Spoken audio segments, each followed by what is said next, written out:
Voilà. On va le faire tout de suite, comme ça sera fait.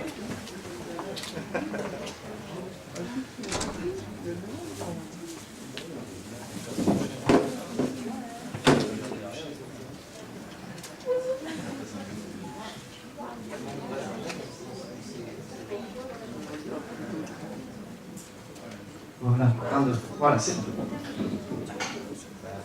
Bonne année à chacun de vous, parce qu'il y en a qui m'ont souhaité bonne année, donc c'est sympa. En effet, on ne s'était pas revus pour beaucoup. Bienvenue aux nouveaux. Est-ce qu'il y a des nouveaux, justement, ce soir? Juste pour info. Waouh, d'accord. Ok, bienvenue à votre premier home group.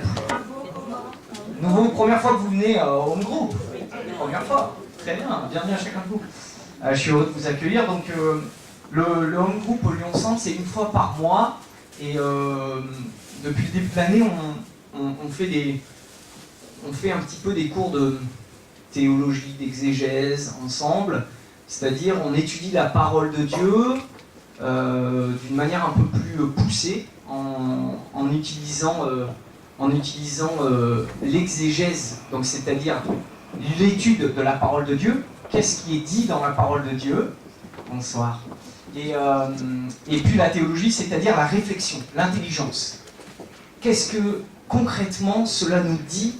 Qu'est-ce que Dieu nous dit dans sa parole? Et c'est ce qu'on va voir ce soir avec le thème Jésus et le politique. Alors j'ai changé. Normalement, on devait faire ce soir le thème de Jésus et la mort, et spécialement la vie après la mort, mais au vu des événements qui sont passés en France, début janvier, j'ai décidé de changer de thème, parce que je pense que c'est important. Peut-être que vous vous posez beaucoup de questions par rapport à tout ce qui est arrivé en France ces derniers temps, avec les attentats, avec les revendications religieuses qui ont été faites sur ces attentats, avec les caricatures religieuses qui ont été faites par Charlie Hebdo. Bref, on réalise combien le religieux en France, nous ne vivons plus dans une société sécularisée en fait, d'une certaine manière. En tout cas, nous avons fondé une société en France sécularisée, c'est-à-dire qui a essayé de mettre dans l'espace du privé la religion, pour que la religion ne vienne plus interférer dans l'espace public.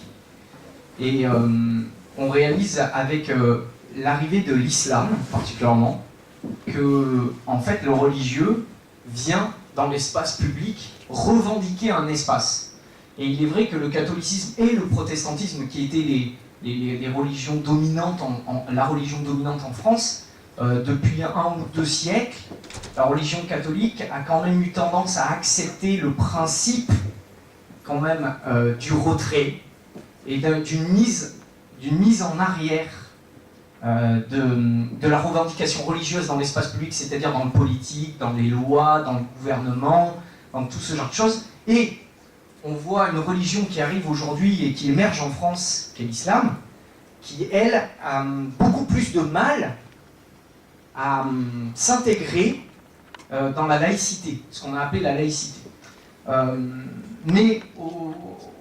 Je vais peut-être vous décevoir, mais on ne va pas tant parler ce soir du concret de la France, de l'état politique, de l'état religieux de la France. On va toujours, et parce que c'est le but du home group, parce que le but du home group c'est ça, ce soir on va se pencher sur la parole de Dieu. Ce soir on va vraiment se pencher sur qu'est-ce que Jésus, comment Jésus agissait devant le politique, comment Jésus réagissait face aux politiques, comment Jésus parlait du politique, et comment Jésus, surtout, s'est situé dans l'espace politique. Parce qu'en fait, Jésus n'est pas né dans un lieu neutre. C'est-à-dire que Jésus n'est pas arrivé dans un lieu où il n'y avait pas de politique, où il n'y avait pas d'enjeu social, où il n'y avait pas d'enjeu de pouvoir. Et Jésus n'est pas arrivé dans un espace neutre, sain et propre, où il n'y avait pas des revendications religieuses très fortes. Et tout au contraire, on va voir combien Jésus est né dans un espace qui était terrible au point de vue politique, et bien plus lourd que le nôtre aujourd'hui. Bien plus lourd. Mais, ce soir, j'ai une petite surprise avant de démarrer le home group. Cette surprise, elle est pour Thomas, qui est là, mais elle est pour vous aussi, puisque voilà, j'ai pas eu le temps de lui montrer. Donc on va regarder une micro-vidéo qui est l'intro de notre soirée de louange. Et en fait, comme ça, vous aurez la surprise de la voir en avant-première.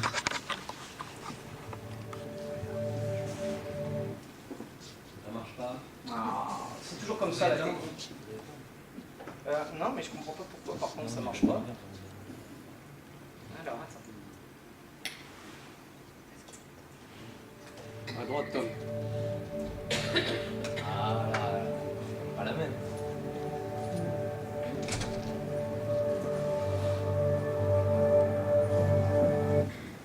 Non, mais ça ne veut pas marcher. Hein. Je pense que ce soir, on l'aura pas. Tout à l'heure, ça a marché quand on a fait le test. Et voilà. Alors attendez, je vais juste le retenter ailleurs. Je suis désolé, mais c'est vraiment une surprise importante pour moi. Donc, je sais que vous me pardonnerez. C'est très important que je fasse cette surprise à Thomas. Merci. De rien. En fait, on a bossé, pour la petite histoire, on a bossé chacun de notre côté sur ce projet de vidéo aujourd'hui. Moi, je travaillais sur le son, on s'envoyait les différents éléments. Et voilà. Je suis censé la découvrir ce soir. Exactement. Alors, normalement, ça va marcher.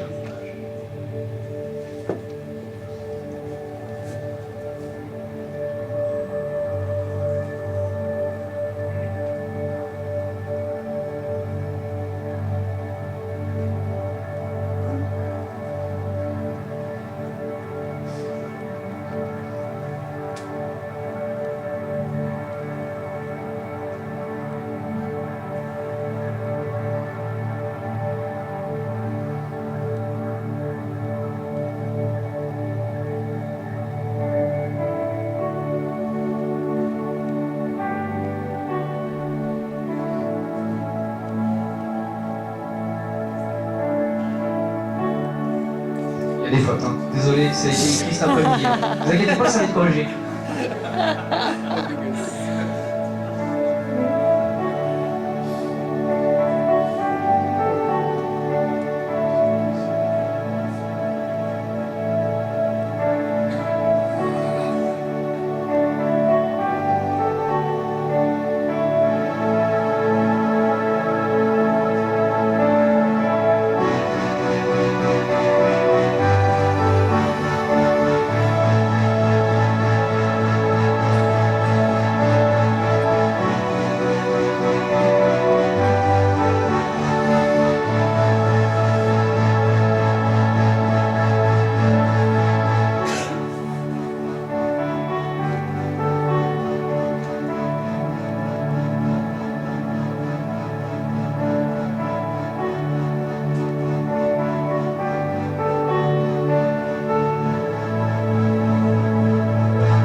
Voilà. C'était juste l'intro. C'était la première mouture en fait, c'est pour ça que ça a eu plein de plantages et des fautes d'orthographe et tout. Mais c'était la première mouture de notre soirée. Quand on lance une soirée de louange, on passe toujours un film avant, voilà. C'était la première mouture. Donc, voilà. C'était sympa et on a passé des heures dessus, donc je voulais absolument lui montrer. Sur un écran bien, et pas que sur mon écran. Bref, revenons à notre sujet. Jésus et le politique. Ce qu'il faut savoir, c'est je vous parlais tout à l'heure dans quelle situation Jésus est apparu. Il y a 4 grandes familles au moment où Jésus naît dans le judaïsme. Le pharisaïsme, que vous avez tous entendu parler dans l'évangile, le pharisianisme, sinon comme vous voulez, vous pouvez le dire aussi. Les pharisiens, ce sont des juifs qui sont des religieux à 200%. C'est-à-dire que pour eux, l'essentiel de leur vie est la vie selon la loi de Moïse. Et tout se tient selon la théocratie, c'est-à-dire la vision où Dieu règne sur toute chose. C'est-à-dire qu'il règne même sur le pouvoir politique. Donc, au moment où Jésus apparaît, pour le savoir, pour la chose la plus importante, c'est que les Romains viennent d'envahir Israël. Donc on est sous un système d'occupation. C'est comme nous en France, quand les Allemands sont venus nous envahir, nous sommes sous l'occupation. Donc les pharisiens, eux, ne s'intéressent que très peu au système politique. L'important pour eux, c'est la loi. Et d'ailleurs, vous savez, si vous lisez l'Évangile, que Jésus va sans cesse s'affronter à eux. Ils vont venir sans cesse le questionner, sans cesse le mettre à l'épreuve et sans cesse lui poser des questions du rapport à la loi et du rapport justement aux politiques, justement. Donc les pharisiens, c'est ceux qu'on rencontre le plus. Et ce sont des hommes vraiment incroyables, les pharisiens, parce qu'ils sont beaucoup critiqués dans l'Évangile, mais quand on fait un peu d'histoire religieuse, les pharisiens, c'est quand même des mecs, objectivement, qui sont des gars bien religieusement. C'est-à-dire qu'ils essayent vraiment d'obéir à la loi. C'est-à-dire qu'ils prennent très au sérieux la vie religieuse. Et la vie de la loi de Moïse et la vie juive est très très importante pour eux. Donc c'est vraiment des gens bien, mais des gens qui sont attachés à la loi. Il y a les Sadducéens après. Les Sadducéens, c'est exactement pareil que les pharisiens, mais les Sadducéens sont encore plus radicaux que les pharisiens, c'est-à-dire que eux, ils refusent toute tradition orale. Alors c'est un peu compliqué, on ne va pas rentrer dans le détail, mais eux, on va dire que ce sont des littéralistes, c'est-à-dire qu'ils vont prendre à la lettre la loi. Et donc ce qui ne sera pas écrit dans la loi n'est pas vrai. Donc par exemple, les Sadducéens, ils apparaissent un moment dans l'Évangile, au moment où ils arrivent devant Jésus, ils disent les Sadducéens qui ne croyaient pas en la résurrection. Parce que pour eux, dans l'Ancien Testament, dans le Talmud, pour eux, ce n'était pas clair la résurrection. Donc pour eux, ils n'y croient pas. Alors que les pharisiens, selon la tradition orale, commençaient à envisager la possibilité, dans l'histoire juive, dans l'histoire d'Israël, dans l'histoire de Dieu, de Yahweh, la possibilité de la résurrection. Voilà, donc ces deux groupes qui vivent très fortement leur religion à 100%.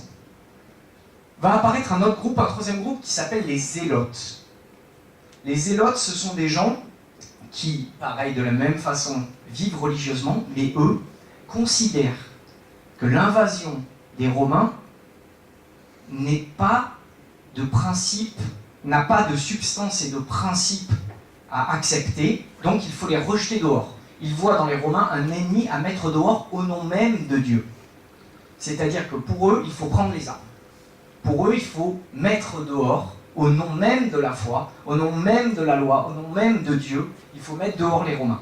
Et puis, donc, ce sont ce qu'on pourrait appeler des résistants au moment où les envahisseurs arrivent, donc les Romains, et un quatrième groupe qui s'appelle les publicains.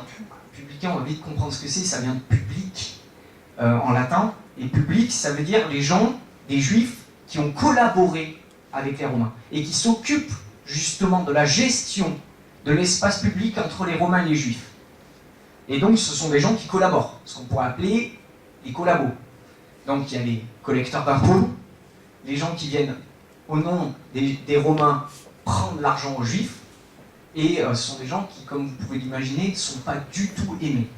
Et ça, on les rencontre aussi souvent. Et c'est vraiment, ce groupe des publicains est vraiment détesté de par les zélotes, mais aussi de par les Sadducéens et les pharisiens.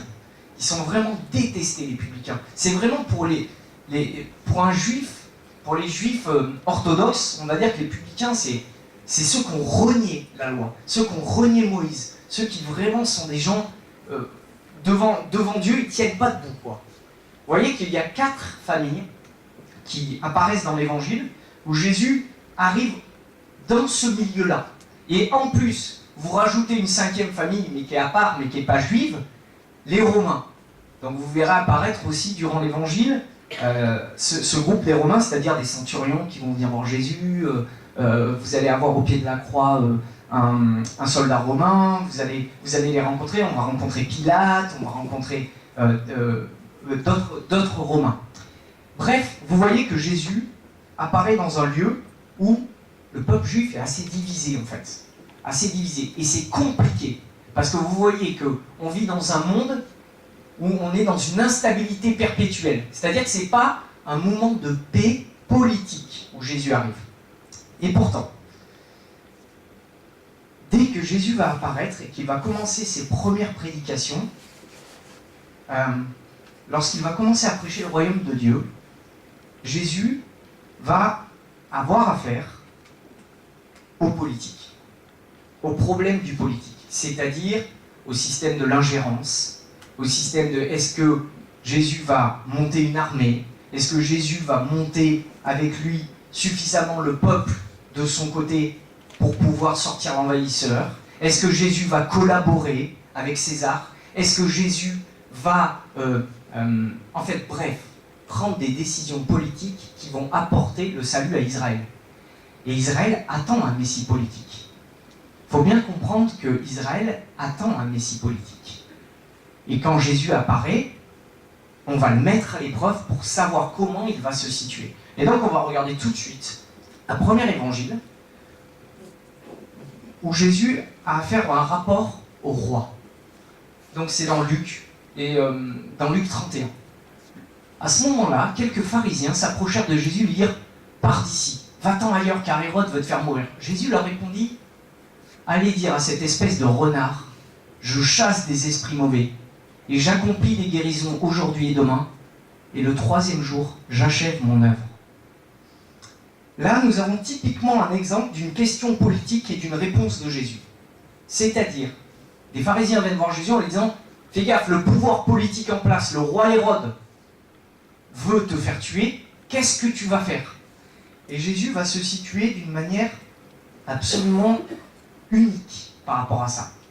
Vous voyez que Jésus va se situer au-dessus de Hérode en fait. Jésus ne va pas se mettre en face d'Hérode, ne va pas se mettre en dessous d'Hérode, ne va pas se mettre à l'opposé d'Hérode, mais il va dire « Je chasse, j'accomplis, j'achève ». C'est-à-dire que Jésus est en train de dire une chose, c'est que le pouvoir d'Hérode n'a aucun pouvoir sur Jésus. C'est-à-dire ce que je dois faire, je vais le faire. Personne ne peut m'arrêter. C'est très important, je démarre par cette première citation d'Évangile, parce qu'il faut bien comprendre que Jésus, dans son rapport aux politiques, je vais employer un terme un peu technique, mais pour bien comprendre la vue d'ensemble de Jésus, c'est que Jésus a un rapport aux politiques qui est métapolitique. C'est-à-dire qui est au-dessus, après. Le méta, la métaphysique. Vous connaissez tous la métaphysique, le terme, après la physique, c'est-à-dire après les preuves scientifiques, qu'est-ce qu'il y a ? Il y a la métaphysique, c'est-à-dire après la physique. C'est-à-dire qu'après qu'on ait dit que la Terre tourne autour du Soleil et que les planètes fonctionnent ainsi selon des lois, va venir une autre question, des questions après, quel est le sens de tout ça ? Ça, c'est la métaphysique qui répond. C'est pas la physique qui répond au sens. Vous voyez que Jésus va se situer d'une manière métapolitique, c'est-à-dire au-dessus, après la politique. Non seulement il va le transcender, c'est-à-dire il va le couper de l'intérieur, c'est-à-dire il va passer, mais il va passer au-dessus. Vous voyez, la réponse de Jésus est très claire. Hérode n'a aucun pouvoir sur moi. Ce que j'ai à faire, je vais le faire. Le rapport de Jésus aux politiques, au roi, est très simple. Ce que je dois accomplir, ce que le Père m'a confié, je vais le faire. Je l'achèverai, je l'accomplirai, et je ferai l'œuvre qu'il m'a demandée. Et, petite anecdote quand même rigolote, mais vous voyez, il y a ce terme, allez dire à cette espèce de renard. Vous voyez que Jésus, à la fois, ne critique pas ouvertement la place d'Hérode, et ne remet pas en cause la place d'Hérode en disant « chassons-le du pouvoir ». Non, mais par contre, il est pleinement conscient de qui est Hérode. Allez dire à ce renard, cet homme fourbe, cet homme mesquin, cet homme qui tue. Je le sais, je suis au courant. Mais par contre, Jésus ne dit pas, allons avec une armée le chasser. Vous voyez ce que je veux dire? Donc il y a déjà, en fait, quand Jésus dit, allez dire à cette espèce de renard, il lui dit, je sais pleinement qui tu es. Je sais qui tu es. Je sais ce que tu fais. Mais je ne vais pas venir avec des bâtons et des armes. Je ne vais pas venir te chasser. Je pourrais, mais je ne le ferai pas. Parce que Jésus n'est pas venu pour ça. Ce que j'ai à accomplir, je l'accomplirai. Et bien souvent, nous, et c'est là que ce soir, il y a des vraies questions qui vont intervenir dans notre cœur, c'est quelle est notre position et notre volonté profonde, parce que vous savez, la politique, c'est un truc terrible, c'est un truc qui excite l'homme. La politique, ça excite l'homme. Je pense que quand vous avez vécu les événements, comme moi, du 7 janvier, il y a peut-être eu dans votre cœur, à des moments, de la souffrance, de l'incompréhension, mais il y a peut-être eu aussi une volonté de vengeance. C'est-à-dire, il y a un moment donné, il va falloir faire justice à tout ça. Il va falloir se lever contre tout ça. Il va falloir abattre tout ça. Vous voyez que ça excite l'homme dans ses questions les plus profondes. Et je ne sais pas si vous avez su, mais Marine Le Pen, à ce moment-là, avait tout de suite sorti la carte, par exemple, de « rétablissons la peine de mort ». Elle a été exaucée. Parce qu'en fait, ils sont morts. Vous voyez ce que je veux dire? Mais vous voyez que ça excite en l'homme, le politique, tout de suite des questions très profondes de comment on vit en société. Comment vivons-nous en société? Et vous voyez que Jésus, en répondant ça, dit « Je suis au-dessus de ça ». C'est-à-dire que je passe au milieu. Je passerai tout droit. Et il ne m'arrêtera pas. Parce que je suis Dieu. Je suis au-dessus de la politique. Vous voyez, il y a vraiment ce premier rapport-là. Et ça, dans l'ensemble de l'Évangile, il faut tenir ça. C'est-à-dire que Jésus accomplit ce qu'il a à accomplir. Par exemple, je vous prends l'exemple dans l'Évangile de Jean, où Jésus dit cette célèbre phrase « Ma vie, nul ne l'enlève, c'est moi qui la donne ». Jésus a été condamné à mort parce qu'il a accepté de donner sa vie. Non pas parce que des soldats sont venus le chercher. Vous voyez ce que je veux dire? C'est important. Mais Jésus a accepté la croix parce que lui-même a voulu la croix. Il n'a pas été condamné à mort en subissant d'une manière indirecte. Comprenez bien que Jésus, quand il accomplit sa vie, il l'accomplit comme lui l'entend, comme Dieu a décidé. C'est Dieu qui tient l'échiquier en main. C'est Dieu qui tient son destin, entre parenthèses, en main. Il ne subit pas le calendrier politique. Jésus ne subit pas le calendrier politique. Et je vais vous dire aussi un autre exemple. Après avoir fait un grand miracle de multiplication des pains, la foule, le voyant, se dit « c'est lui. C'est lui qu'il nous faut. C'est lui qui va nous sauver. » Et que fait Jésus au moment où la foule veut le faire roi? Il disparaît. Il disparaît. Il part dans la montagne.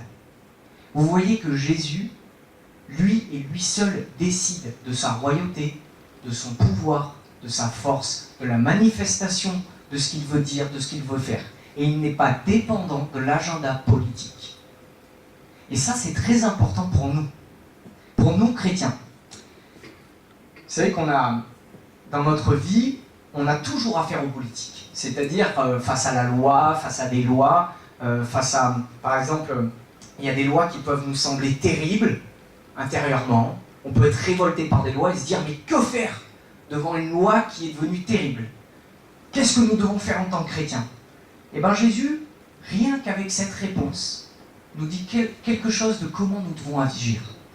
C'est-à-dire qu'il nous dit « mon agenda, je l'accomplirai en temps voulu ». C'est-à-dire qu'il nous invite à la foi. C'est-à-dire qu'il dit « les hommes ont décidé de tuer, ne vous inquiétez pas. Moi, j'ai décidé que j'accomplirai quelque chose. » C'est-à-dire que Dieu n'est pas dépendant de l'agenda politique. Cette loi que vous considérez comme quelque chose de terrible dans votre vie, que ce soit, peut-être là en ce moment on parle de l'euthanasie, peut-être que vous êtes révolté par la loi du mariage pour tous, peut-être que vous n'êtes pas révolté, peut-être que vous êtes révolté par l'avortement, peut-être que vous n'êtes pas révolté, peut-être que vous êtes révolté par l'injustice sociale, peut-être que... Dites-vous bien une chose, c'est que l'agir de Dieu c'est de lui faire confiance. C'est-à-dire de dire, tout ceci est humain. Tout ceci est humain. Tout ceci tombera. Tout ceci tombera. C'est vraiment, là on est au cœur du réacteur nucléaire de l'agir de Jésus-Christ, c'est-à-dire une foi totale, une confiance absolue dans l'agenda de Dieu, et non pas dans l'agenda politique. Je vais essayer d'avancer avec ça, et je vais vous faire un petit résumé. Ce qu'il a de révolutionnaire, Jésus, si on tient à ce mot, parce que souvent on utilise, est-ce que Jésus était révolutionnaire? Eh bien, il a quelque chose de révolutionnaire. C'est justement la volonté de ne pas tout réduire aux politiques. Jésus, justement, ne se met pas au niveau de tout réduire aux politiques. Pourquoi? Parce qu'à son époque, au moment où il arrive, tout est réduit aux politiques. C'est-à-dire, à l'époque, tout est théocratique.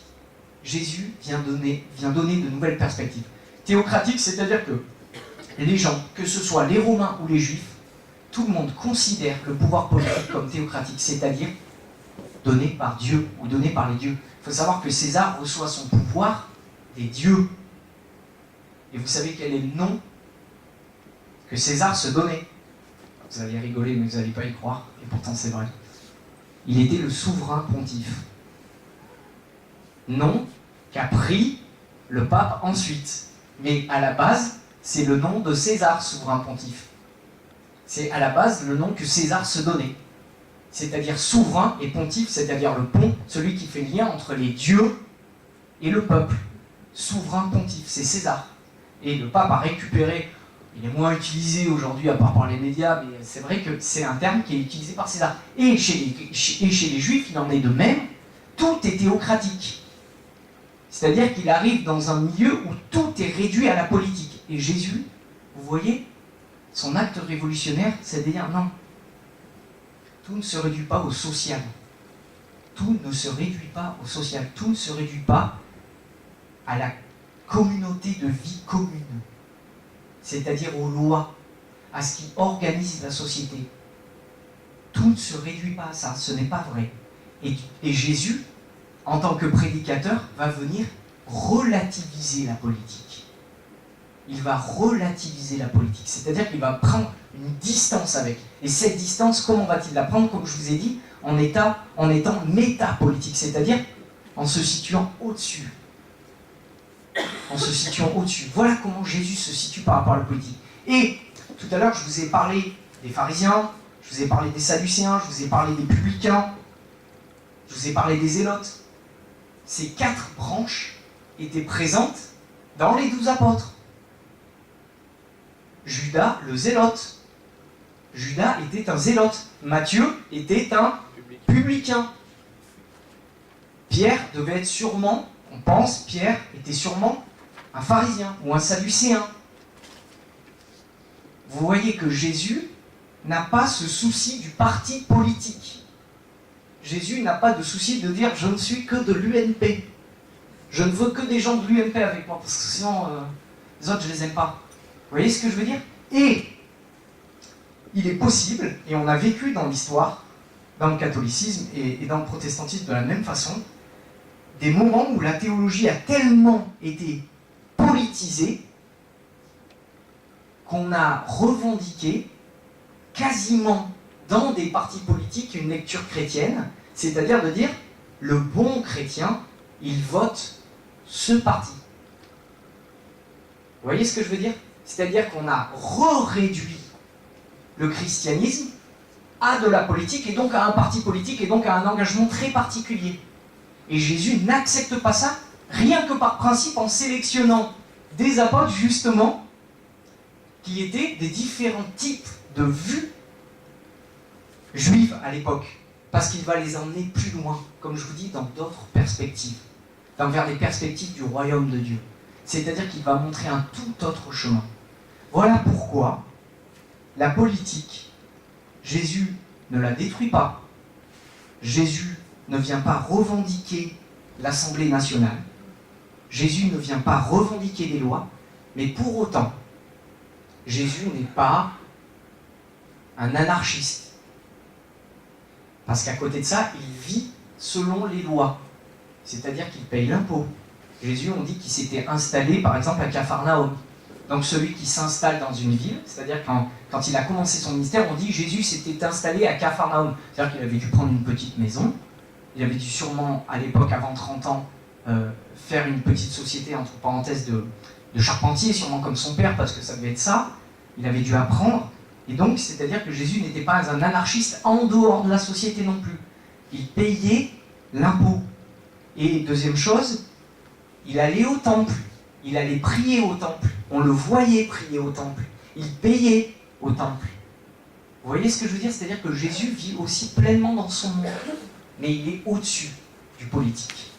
Alors, on va rentrer maintenant dans le cœur de la prédication, qui est ce grand moment où Jésus va vivre la grande épreuve du rapport au politique. Cet évangile que vous connaissez tous, qui est l'évangile par rapport à César.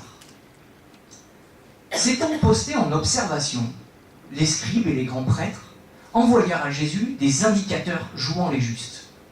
Ils voulaient le prendre à défaut dans ce qu'il dirait, pour le livrer à l'autorité et au pouvoir du gouverneur.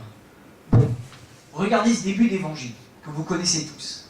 Vous allez voir que les mots que j'ai mis en bleu nous montrent qu'il y a un véritable enjeu qui est en train de se jouer pour Jésus. Observation, indicateur, en défaut, autorité, pouvoir.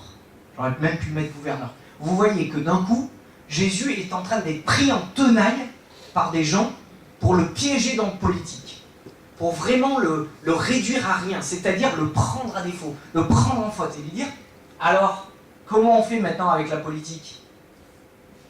Et quelle est la question qu'ils ont prévu de lui poser pour le mettre à défaut? Parce qu'ils sont malins, ils sont malins.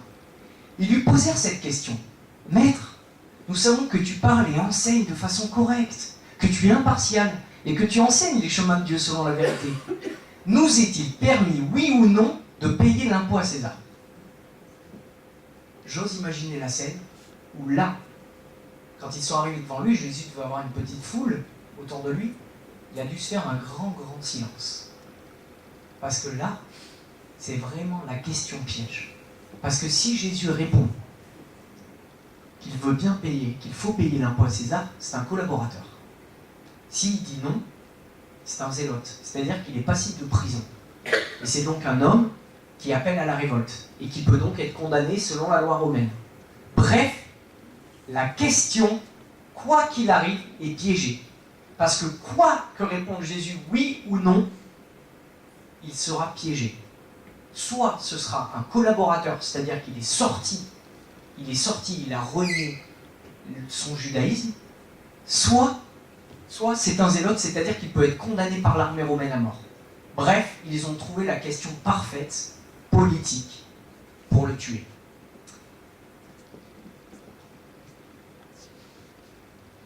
Pénétrant leur fourberie, Jésus leur dit « Faites-moi voir une pièce d'argent.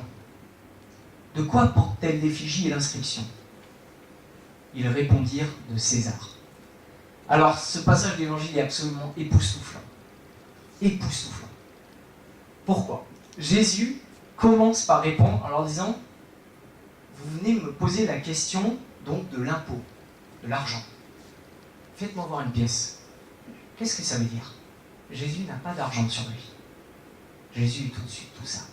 Jésus n'a pas d'argent sur lui. Et les gens qui viennent lui poser la question, ils font « Fais voir, s'il te plaît, la pièce d'argent. » La personne qui vient lui poser la question, elle en a. C'est-à-dire, c'est comme si moi, on venait voir Jésus en lui disant la personne est habillée tout en Lacoste. Imaginez, personne habillée toute avec la marque Lacoste. Vient voir Jésus en lui disant Jésus, c'est permis ou pas de porter du Lacoste? Je sais pas, fais voir tes fringues. La réponse de Jésus. C'est-à-dire que déjà, il les a déjà piégés. Vous voyez ce que je veux dire? Il a déjà retourné la situation en lui disant montre-moi une pièce. Donc la personne, tiens, moi j'en ai plein. Donc déjà, vous voyez que Jésus les a piégés, rien qu'en leur disant ça. Parce qu'en fait, c'est déjà eux. C'est eux-mêmes, les pharisiens, hein. Les pharisiens, les gars hyper religieux, qui sont dotés de pièces d'argent pour payer l'impôt à César. Donc vous voyez que déjà Jésus les a complètement piégés. Jésus les a déjà montré, regardez, c'est vous qui êtes dépendants de tout ça. C'est pas moi. Moi je suis au-dessus de tout ça. Alors, continuons. Je leur pose la question, mais alors, il y a quoi sur cette pièce? Et eux, ils répondent de César. Il faut savoir que pour un juif, répondre César, c'est juste prononcer le mot de Satan. Si vous voyez, Jésus est en train de leur faire confesser leur foi. Vous voyez ce que je veux dire en fait? Il est en train de révéler à eux qui ils sont. Vous êtes de qui?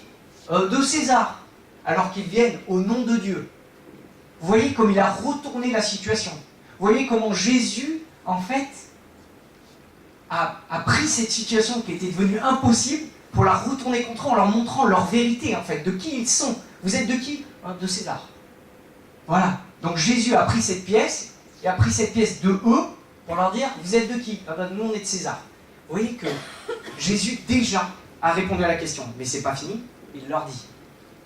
Eh bien, rendez à César ce qui est à César, et à Dieu ce qui est à Dieu. Et là, cette phrase, vous savez combien de fois, maintes fois, elle a été interprétée. Vous savez combien, maintes fois, cette phrase a été sujet à question pour parler de la laïcité, pour dire qu'est-ce que Jésus voulait nous dire. Qu'est-ce qu'il a voulu nous dire. Et ce soir, il va falloir qu'on aille vraiment un peu plus loin pour comprendre cette phrase, parce qu'elle est lourde de sens, cette phrase. La première chose, c'est qu'en ne contestant pas l'existence du pouvoir impérial, Jésus ouvre un espace positif aux politiques. Alors, comprenons bien. On s'arrête là. Lisez par la suite. J'aurais pas dû la mettre. C'est-à-dire que, en disant « rendez à César ce qui est à César », Jésus est en train de dire qu'il existe un espace possible, positif, du politique, dans la cité. Rendez à César ce qui est à César. Payez l'impôt. Payez vos dettes. À la banque, payez vos agios. Même si vous considérez que c'est injuste. Payez vos impôts, même si vous considérez que c'est injuste. Obéissez aux lois civiles. Jésus est en train d'ouvrir un espace positif, un espace du possible, du politique. Vous voyez que d'un coup, Jésus n'est absolument pas un anarchiste qui vient renverser les tables politiques. Vous voyez que Jésus permet et admet et reconnaît par cette réponse de « rendez à César ce qui est à César », permet un espace politique et donc une possibilité de pluralité. Vous comprenez? Vous voyez ce que je veux dire?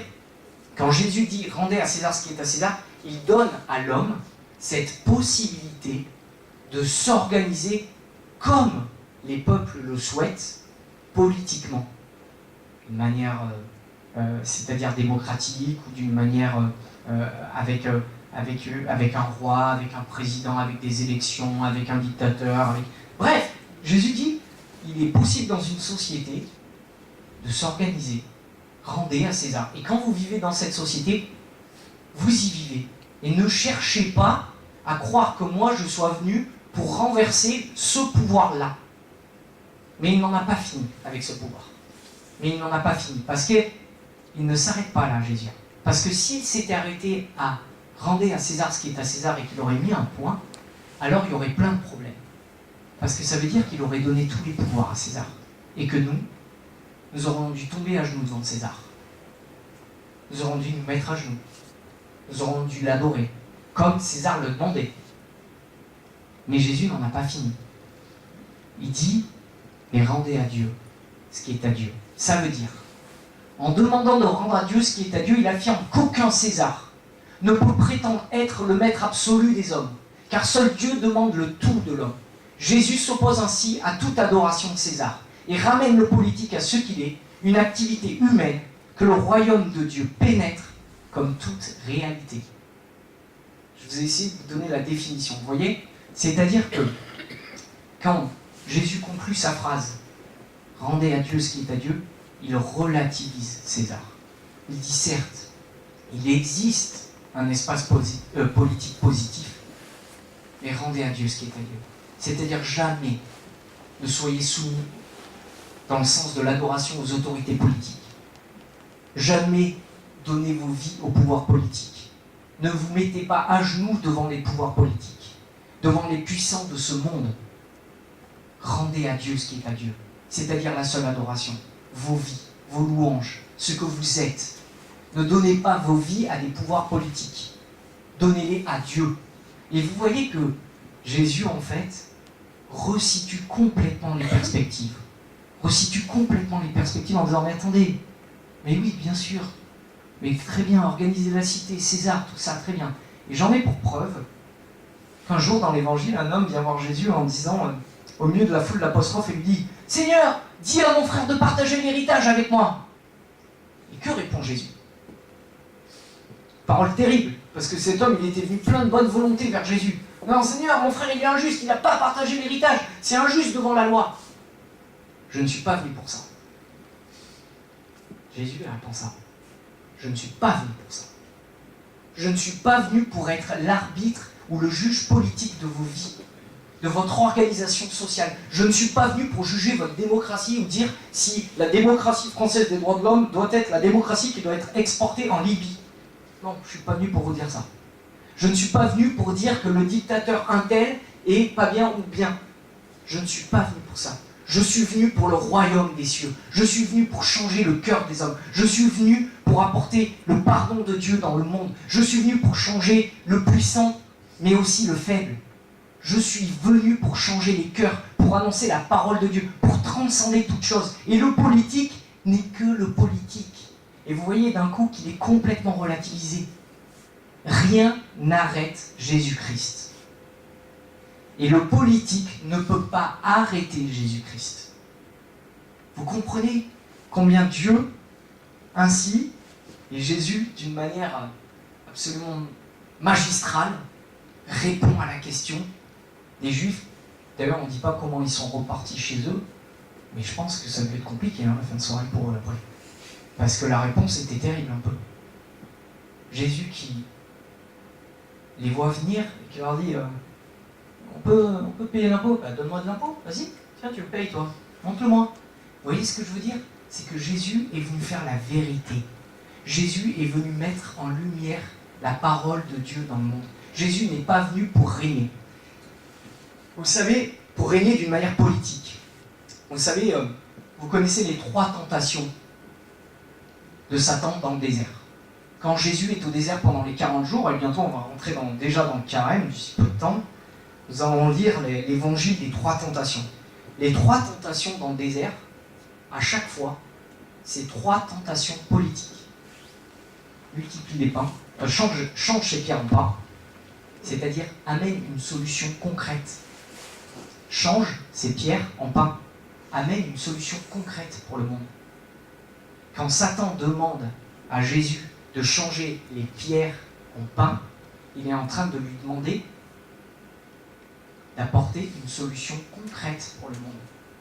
Est-ce que Jésus apporte une solution concrète pour le monde lorsqu'il est sur la croix? Est-ce que Jésus apporte une solution concrète à vos vies lorsqu'il sort du tombeau? Est-ce que Jésus apporte une solution concrète lorsqu'il dit « Je vous donne ma paix » pour ce monde-là?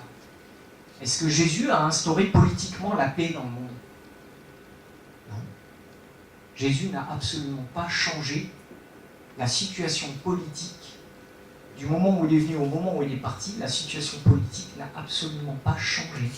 Et pourtant, il est venu apporter la paix dans le monde. Et la paix dans nos cœurs.